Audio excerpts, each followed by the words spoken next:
Baspa supremo Mayawati ने लोकसभा चुनाव में अकेले मैदान में उतरने का ऐलान किया है, जिसके बाद इंडिया गठबंधन की राह मुश्किल हो गई है। कांग्रेस लगातार बसपा को साथ लाने की कोशिश कर रही थी, लेकिन उनके ऐलान ने विपक्ष को जो झटका दिया है, एक बड़ा झटका सामने आ रहा है। और कांग्रेस को उम्मीद थी कि बसपा के आने से यूपी की लड़ाई जो है वो मजबूत होगी, लेकिन मायावती के रुख से अब बीजेपी की राह आसान हो गई है।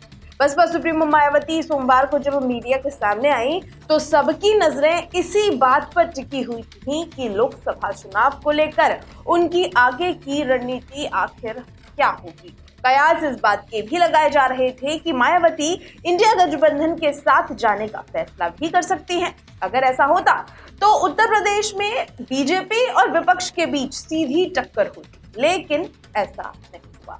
मायावती के ऐलान के बाद अब मुकाबला त्रिकोणीय हो गया है। मायावती भले ही सीटें जीते या फिर ना जीते, लेकिन उनके पास इतना वोट है कि वो लोकसभा चुनाव की तस्वीर बदल सकती हैं। अब जब मायावती केवल चुनाव अकेले लड़ रही हैं, तो फिर इसका सीधा असर उत्तर प्रदेश की राजनीति पर ही पड़ेगा।